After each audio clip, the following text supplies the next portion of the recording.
Good morning, good afternoon, good evening, everyone. I hope you all are able to hear me. Thanks for taking time out to participate in this webinar today, where we'll understand the regulatory pathways for combination devices. So anyways, I'm Kuldeep. I'm founder and CEO of Saraca Solutions. I've been into medical device industry for almost, I would say, more than 20 years. Started with mostly devices to start with, then worked on drugs, biologics, and the combination devices for many, many years. So let's jump on to some instructions of the webinar. I think all of you are on mute right now, is just to make sure that we have uh, a good discussion where I can talk about what I have to share with you all, and then we'll have a question and answer session at the end. And it's good to know that many of you have asked questions in advance. So I'll try to address those questions as well at the end of the presentation.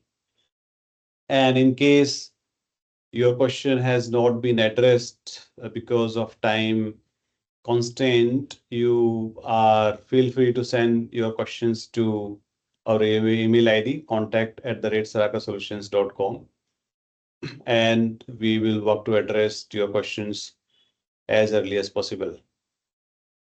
Great, thank you. So let's jump on to the agenda for today's webinar. So we'll talk about combination products, introduction to combination products, and then we'll also talk about regulations for combination products. Then we'll talk about what are the regulatory submission process in the US and European Union. What are the typical global regulatory pathway? So we'll once we have taken a good deep dive into US and Europe, we will look at the global regulatory pathway and how US FDA and European Union regulations sort of provide guidance to the international regulatory standards. Then we'll talk about what are the key challenges we have faced as a company and how we have helped our customer in conquering those challenges. Some of them we'll discuss and talk about. Then we'll also discuss how Saraca can help. We as a company, how we can help you in finding the right pathway for your regulatory submissions, be it US FDA, European Union, or PMDA in Japan, TGA in Australia, MHRA in UK, and many other high regulatory countries. And we'll have a quick wrap up of what we have learned from this webinar. Great. So what are combination products? I think if you remember the heading in the webinar topic is devices. That's a typical word used in the market, but technically they are combination products. So as the word says, combination. So if you combine a drug and a device, it becomes a combination product, or a biological product and a device, then also it's a combination product. And in case you have a drug and a biological product, combine both of them together, this is called a combination product. And in some cases, you have all the three. So it's very simple to remember. You have three major elements, a drug, a device, and a biological product. If you combine any of the two or three, it will become a combination product.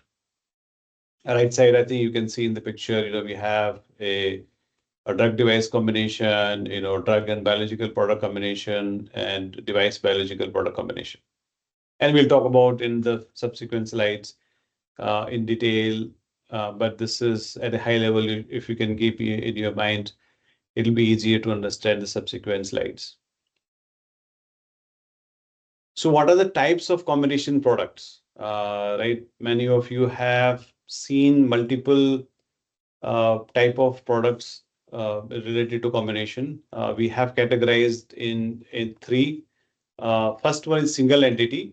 So single entity are pre-filled drug delivery systems. For example, the syringes, insulin injector pen, meter dose inhaler, monoclonal antibody combined with therapeutic drug, device coated or impregnated with a drug or biologic. So these are single entity combination products. So when you go in the market, it is all together. It's one entity which caregivers or patients have to use. The second type is co-packaged. So a drug or a vaccine vial packed with a delivery device. So these are some examples. We'll have definitions in the subsequent slide, but this is something for you to really understand how these are categorized into three categories: single entity, co-packaged, right, and the cross label. So the co-packaged examples, another example is surgical tray with surgical instruments, drapes, uh, anesthetic or antimicrobial swabs. So if you look at in case of orthopedics, spine and trauma, total knee arthroplasty, or any spinal systems where you have surgical trays, those would be co-packaged because they have a lot of surgical instruments, they have drapes, and they also have antimicrobial swabs.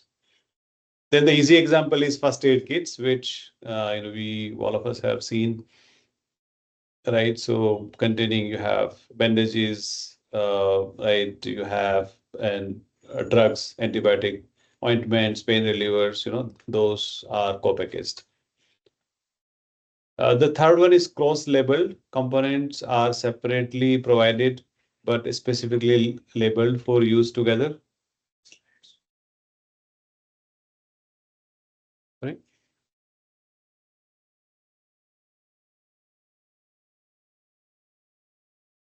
I'm sorry, just give me a minute. I think there's some issue.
Okay, I think I'm sorry about that. There was some issue in the slideshow. I hope you're able to see now better. Somebody has corrected me. Sorry about that. So anyway, let's coming back. So we have a single entity combination products, co-packaged combination products, and then we have third one is cross-labeled.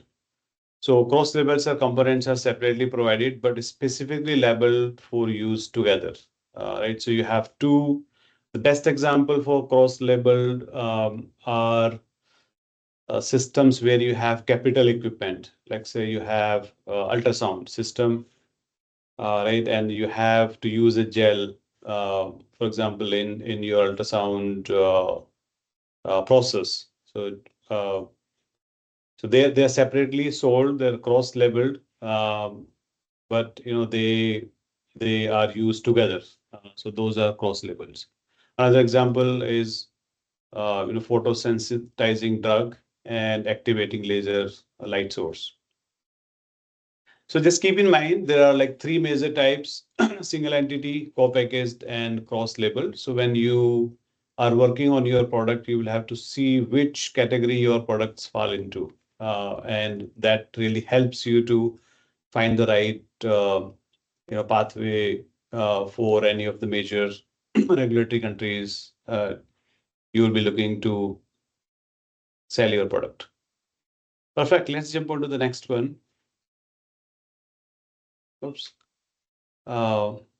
It's jump quite frequently.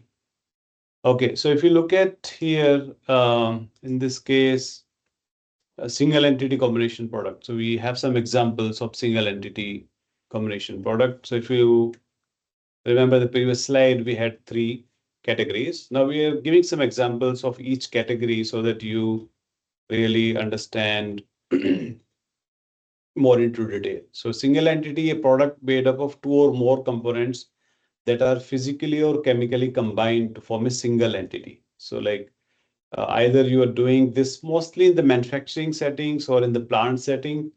Once they are combined together, you cannot separate them out. So for example, pre-filled drug delivery systems, you have syringes, insulin injector pen, meter dose inhaler. These are the products where they are assembled together in a factory setting. And once they have been stitched together or assembled together, you cannot separate them out, right? The second example is monoclonal antibody combined with a therapeutic drug and device coated, the drug-eluting stents. This is another example of the single entity combination products. Okay, so let's see why it's not going away. Okay, perfect. Now let's look at co-packaged combination product examples. In co-packaged combination product examples, product as a single package that contains 2 or more separate products. So if you look at the previous slide, the single entity we had both are combined in the manufacturing or a plant setting or production setting. When they are in transport or at a caregiver facility, you cannot separate them out. In this case, they are packaged single in single entity, but they are separate products. So for example, surgical tray with surgical instruments, drapes, anesthetic or antimicrobial swabs, right? So these are separate products, but you put together in a tray when they go for a surgical setting. Similarly, the drug or vaccine vial packaged with the delivery device, right? So these, again, you have a vaccine uh, vial, right, and packaged with the syringe, together. So this becomes like a co-packaged combination product. Another good example is first aid kits containing devices, bandages, and drugs, antibiotic ointments, pain relievers, right? So these are the examples of. So just keep in mind you have separate independent products. You have just put them together and package them. So these are called co-packaged combination products. In the previous one, you cannot separate them out. Now look at cross-labeled products. So as I said earlier, in case of ultrasound example, here's another example. In this combination product in which components are separately provided, but is specifically labeled for use together. So if you look at in this case, the previous slide, they are sold together, right? So surgical tray is one tray, drug or a vaccine vial packaged with a delivery device is one uh, system sold together. First aid kits, it's one system. Here, they are sold separately. Like in case of this example, photosensitizing drug or activating laser light source with an ointment or another liquid, they are sold separately, but they are used in a combination when we're using them in a surgical setting. Okay, so again, a quick recap. Single entity where these are together in the factory setting. Here they are separate, but they are packaged together. And in third case, they are sold separately. but their indication is to be used together. So they are called cross-labeled. Okay, great. So let's look at the regulations. We wanted to just set the tone for the conversation to make sure that we understand the basics. So that's why we have spent some time on the previous slides. Now look at the regulations in US and Europe. So in US, combination products are regulated by FDA with oversight by the Office of Combination Products, so OCP, right? So you have various departments. The department which manages, combination product is Office of Combination Products, and the regulation which really provide details for you to understand how these are regulated is 21 CFR Part 4, regulation of combination products, right? In case of European Union, uh, European Medicine Agency, is the regulatory department which uh, provides the regulatory guidelines, and obviously you have oversight from a notified body, which is there in case of UMDR or UIVDR, right, in typical scenarios. So you have a oversight by notified body, but there is a agency which talks about the regulation. The standard which might help you to get more details is Article 117 of UMDR 2017-745. These are the requirements for combination products in European Union. Right? It's a very, very quick overview of US and Europe regulations for combination products. So if you are in the US, you'll have to look for OCP, right, to reach out. And if you have to understand more in detail, look at 21 CFR Part 4. In case of European Union, you'll have to work with EMA, obviously, along with the notified body.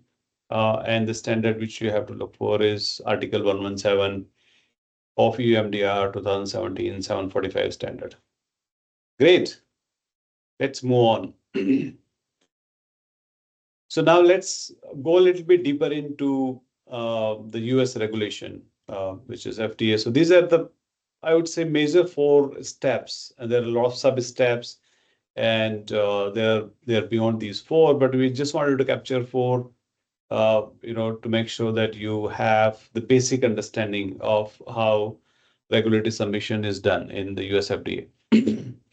So first is obviously you have to identify the type components of combination products, which I think the previous slides we have ran will help you to identify which category of combination product your product is best suited for.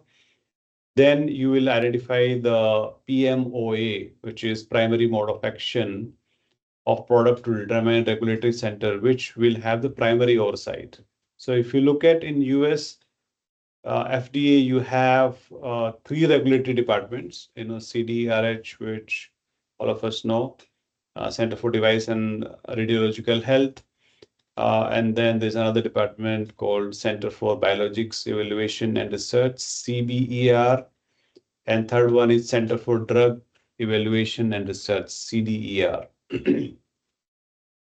So you will have to work with all 3 of them, or there might be a scenario where you are working with one of them and they are coordinating with the other 2 departments of FDA. So it depends, and we'll talk about this in detail as we go along in this webinar. Right? In case you are not sure about your product, which category it fall into, you can go for request for designation. Right? There may be an innovative product which does not really is listed into the categories which we have seen in the previous slide. You can always go for request for designation. Once you were done with these 3 points, the last but not the least is identify the regulatory pathway per PMOA and the associated regulatory department. I think that once you are done with this, you have identified that you are, let's say, if your device is more device-led, right, then CDRH would be the front facing entity for you. If it is a biologic-led combination product, then it will be CVER. And if it is a drug-led, then it will be a CDER. Okay, I hope you're doing good. Let's jump on to this one here. A little bit more in detail. So as we looked at three departments, device-led, drug-led, and biologic-led. Now, if it is a drug-led, if it is a device-led, then you will have to do one of the three in most cases. So you will have to go for a PMA application if that is what is required. Then in some cases, you might have to go for de novo classification request. And if it is you have substantially equivalent available in the market, you would have to go for 510(k). For drug-led combination product, you will have to with new drug application, NDA, and in some cases, you might have to go for abbreviated new drug application. For a biologic-led combination product, you will have to submit a BLA under Section 351A or BLA for biosimilar and interchangeable biologic products under 351K. So you will have to generally, if you are working with 510, with the US FDA, you will have to follow one of these 7 paths for your combination product. Okay. Now let's look at Europe. So I think I'll just quick grab on US, right? So you have 4 major steps, and then a little bit deep dive onto some of these things. And there is a lot of documentation in US FDA website to go through, understand these more in detail. Now let's look at European Union. So it's a little bit different here, not higher level of classification, but I think they treat a little bit differently. So medical device with ancillary medicinal substance, right? That's typically they call it a medicinal product, right? So what is it? A medical device may contain ancillary medicinal substance to support the proper functioning of device. For example, drug-eluting stents, catheters coated with heparin. So if you look at, I don't want to relate it 100%, but I would loosely relate it to like single entity definition of US FDA here. Right, these products fall under the medical device legislation and must be CE marked. Right, technical documentation instead should include additional information required, such as information related to medical and human blood plasma products. Right, so in a way, this will mostly be like a device-led submission, if I relate it to US FDA, and more equivalent to a single entity in case of FDA. So if you have already done FDA submission and you're doing in the European Union, right, you would be able to reuse some of the documentation. Obviously, you will have to do clinical evaluation report and PMCF, all other requirements, additional requirement in the European Union, but much of your content could be reused here. Next is co-packaged, right? So I think again relating it to US FDA. In case the primary intended action is achieved by a medicine supported by a medical device, it is considered a medicinal product, right? So in this case, you will have to go for marketing authorization application, MAA, and you will also have to go for C certificate in this case. And I think one of the trick which you have to keep in mind, obviously this was started in 26th May 2021 release, that you will have to go for notified body opinion in case if your medical device is not CE marked, right? Right, but would also need to be certified if marketed separately. If marketed separately, then you will have to go for notified body opinion. If not, then there might be an exemption. Okay, let's jump on to the next slide. Now we have looked at European Union briefly, and then US FDA. Now let's talk about how if you want to launch your product globally, other high regulatory markets like Australia, where you'll have to follow TGA, PMDA in Japan, MHRA in UK, and many other regulatory bodies, CFDA in China. So this is a very standard practice we generally use, when we work with our customers, right? And this really helps whenever you are working in two or more markets um, in one go. So first one is confirm combination product classification, determine PMOA, which we have seen in the previous slides, determine risk classifications, which is obviously very, very important. Then identify applicable regulations, standards, and data requirements, which um, is depends on which market you are. So in case of US FDA and European Union, there is a lot of data, a lot of reference available, right? You can go to the FDA website and pull the previously submitted data by other companies similar to yourself, right? That will really help you to frame your documentation. You will have to generate required data by conducting the necessary studies as per the regulatory requirements, right?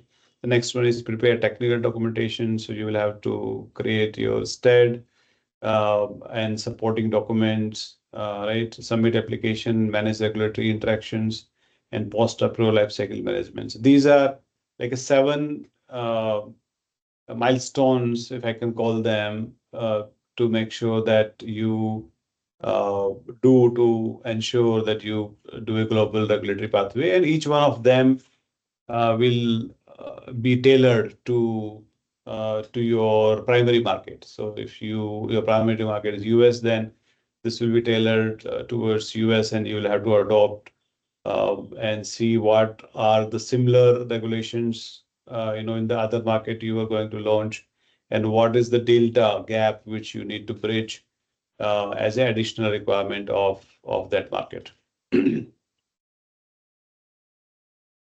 This slide, we have just put together. Obviously, just keep in mind that this webinar will be posted on our YouTube channel.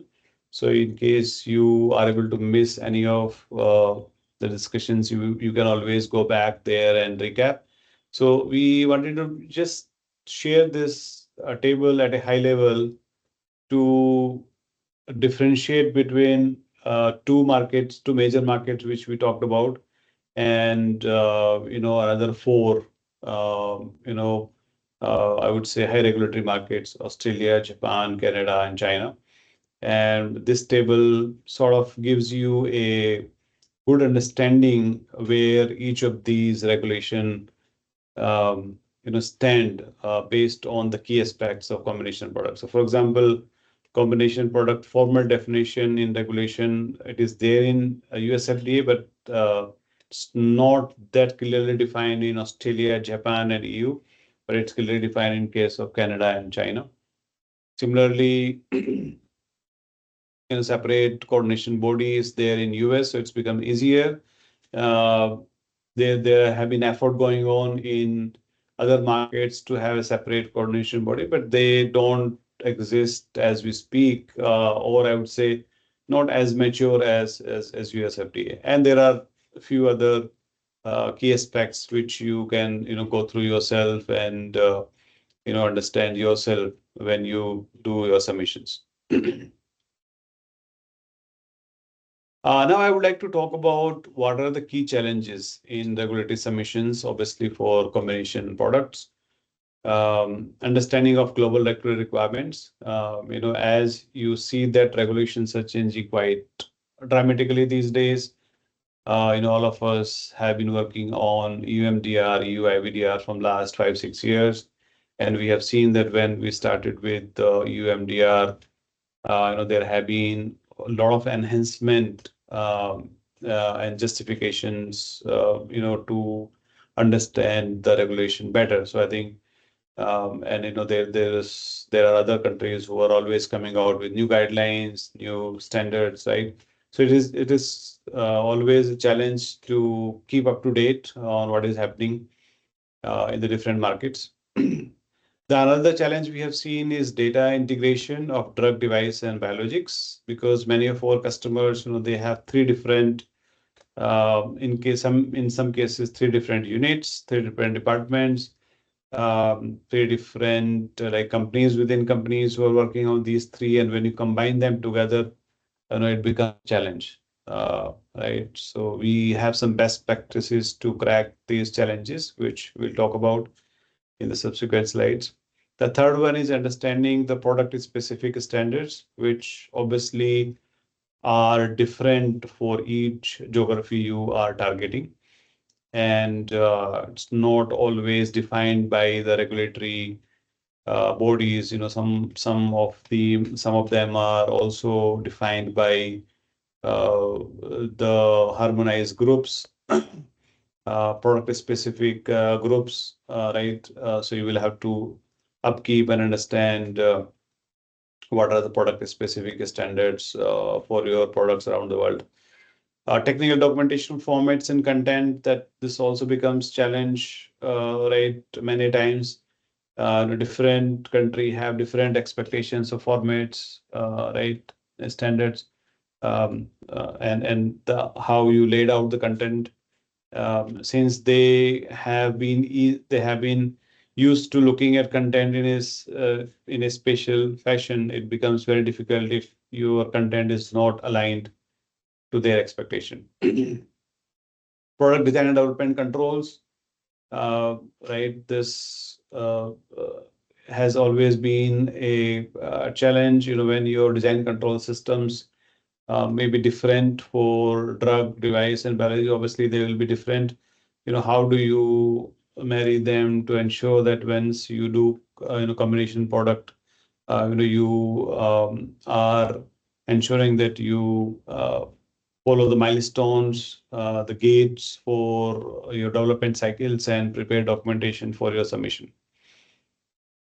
Applicability of standards and regulatory guidance. Again, there are so many standards, there's so many guidelines. Which one of you really need to follow? Which becomes like a master standard or a guidance, and the other is like just a support document. It's not easy to understand, and that's where I think companies like ourselves really help you to pick the right standard and the right guidance document, and use others as a reference rather than using them as a the guiding document. Okay, how we can help. So I think we just talked about, if I sort of summarize, started with defining what combination products are, three different types, right? And some examples. Then we looked at US FDA, European Union regulations, right? Now, how we can help. So we have good expertise in setting up the global regulatory requirements, uh, and for yourself, and also coming out with a strategy which helps you to launch your product faster, quicker in the market, so that you can generate revenue. Second, we have expertise in regulatory submissions in both major markets, but we have experience submitting in the other major markets, other than EU and US. Third, we have excellent understanding of guidance documents and regulatory requirements specific to device, drug, and biologic products, because if what we have seen that many of our customers have good expertise on one of them. If it's a device company, they have good expertise in device, but they uh, obviously have limited understanding of biological products, and when they work together, it's not easy to change the culture and look at biological product from the same lens as they look at device, right?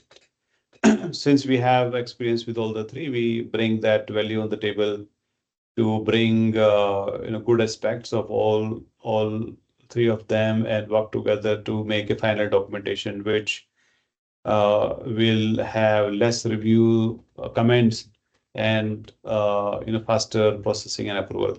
We have vast experience in writing technical documents, be it STAT, Unified 10Ks, submission documents to USFDA, de novo documents, and many others.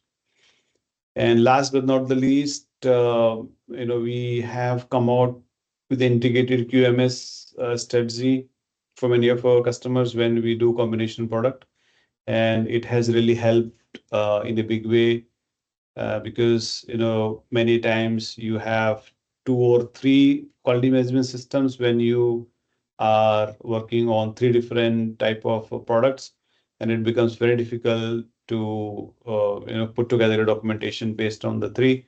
So we have, in some cases, we have combined, we have made the QMS integrated, and it has become easier for the different teams to follow the integrated QMS rather than following their own standard QMS, be it a device or a drug or a biological product.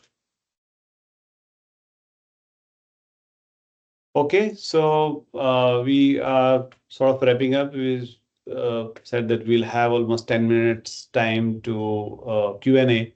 So just the key takeaways, as I have discussed in the previous slide as well, key regulatory aspects of combination products, which we have seen, right? The different categorization, standards, right? Guidance, pathways, implementing correct submission pathway, right? So if you want to launch your product globally, then you have to have a global regulatory strategy.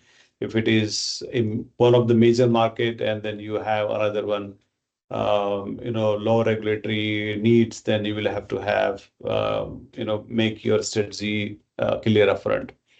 Global regulatory requirements, US FDA, EMA, PMDA, many of the other regulatory agencies around the world. We have looked at, I think two we have looked at in detail, but we have also covered others briefly. We also looked at the need of PMOA, primary mode of action, and decide which way it would take. Integrated documentation across drug device biologic elements and how it will really help to expedite your process. You will have to do certain investment upfront, but I can tell you that this will greatly help you to make sure that you stay aligned, stay on track, once you have done the integrated documentation. Cohesive QMS requirement for combination product, which I think we talked about in the previous slide as well. How do you really integrate the quality management system of three departments or three functions or two functions, whatever you have, to make sure that when you come out with a combination product, it's easier to follow the milestones or new product development gates, from conceptualization to the testing, and get the product out in the market as early as possible. Okay, that's it. So I think we'll jump on to, we have 15 minutes left, I guess. There are some of the questions I'll already been asked by Krista has asked a question about is the FDA planning to release a guidance document on efficacy needed for antimicrobial devices? We are not sure. There is a good possibility, but we don't know when. But I think there is, I just made a note before I came to this webinar, and FDA has obviously released a document related to antimicrobial susceptibility test, AST system devices. So I think that may be something you might want to look at. You can search this on the FDA website. But as far as your question, we do not have any clear visibility when this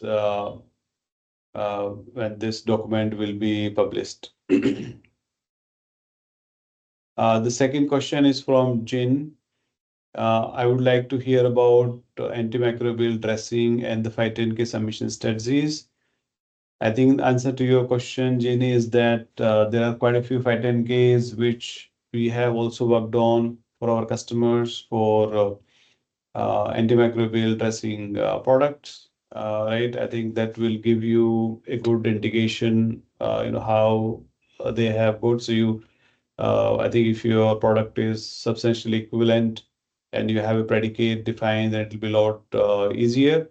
But I think I do not see a big challenge in getting your 510(k) process done in case of antimicrobial dressing. Okay, I'll stop sharing now, and then let's see if how many questions we can probably take. Let's see, let me go to Q&A session here.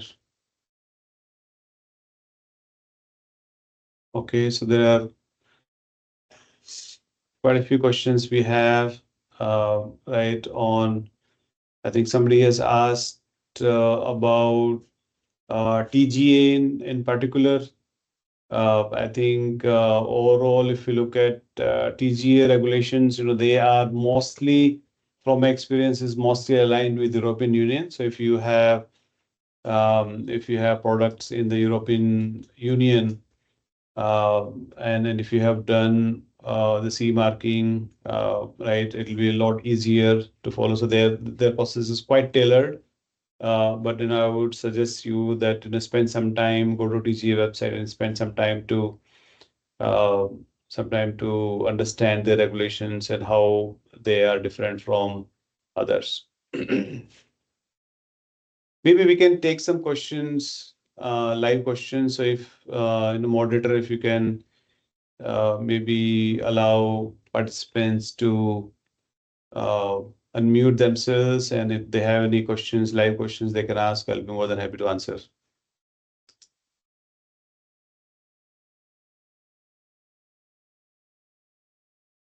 Satyam, is that possible to unmute everyone? Yes, sir.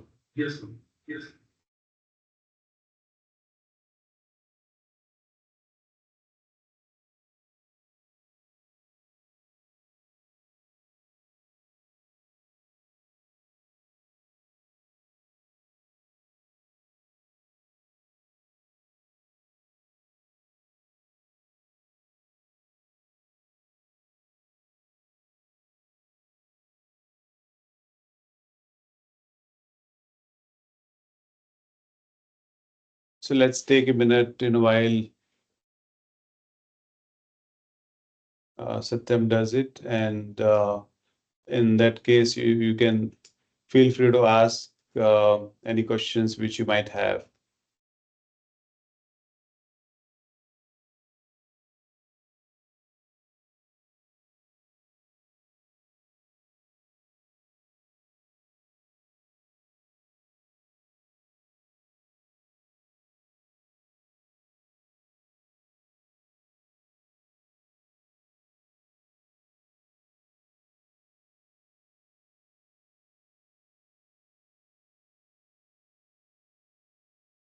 Great. It looks like most of you can ask questions now, live questions. So I'll be more than happy to take like probably one or two questions if you want to ask. I think all of you are unmuted now. Thanks, Satya, for doing it.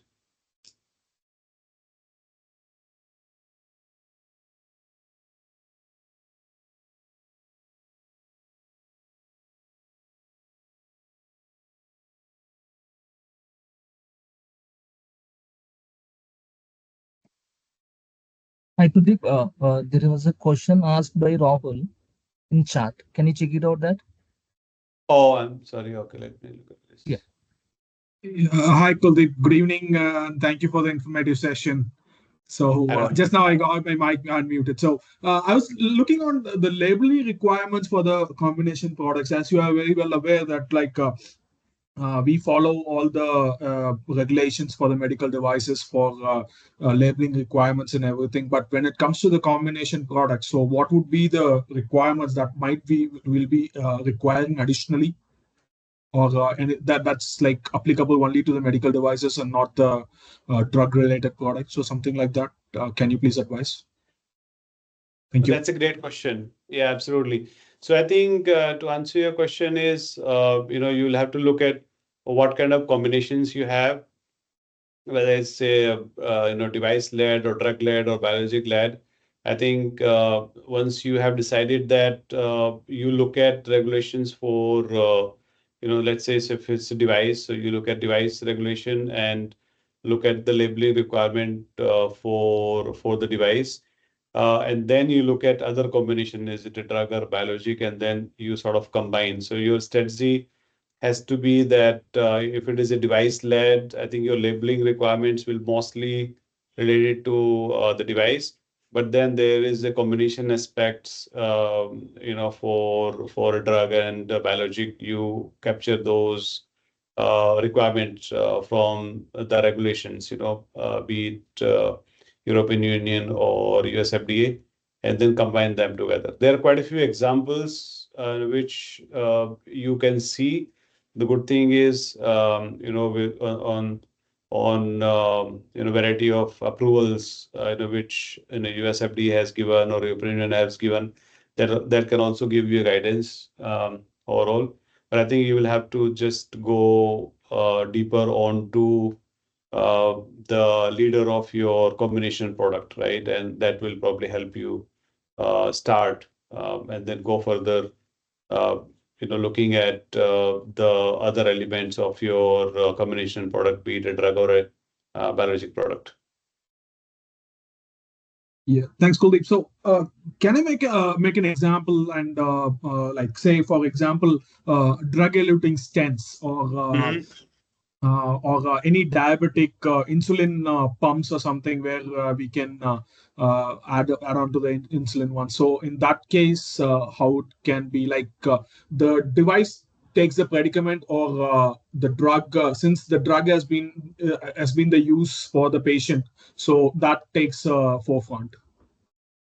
Yeah, I mean, in case of drug-eluting stent, I think that's a good example. So, obviously, it is a device-led product. So I think if you look at the label, probably 70-80%, it will look like a regular stent, label. But obviously, there are certain elements which will come, for drug-related aspects, right? So that you will have to combine there, right? In other cases also, it's quite similar. If you go from drug-led, that becomes a little bit more complicated, right? Because your understanding of drug has to come upfront, and the needs from those regulations come upfront, right? So I think my suggestion would be that you can look at any of the packaging or labeling, right, for some of these products available. Thanks to Google, you can see some good examples, at least to start with. And then obviously you will have to go deeper into the each regulations and there are labeling standards, right, for these products. So if you go through them, you'll be able to pick really clearly what exactly should be there on your label. Yeah, got it, Kuldeep. Thanks so much. Thanks, Al. Thanks for asking the question.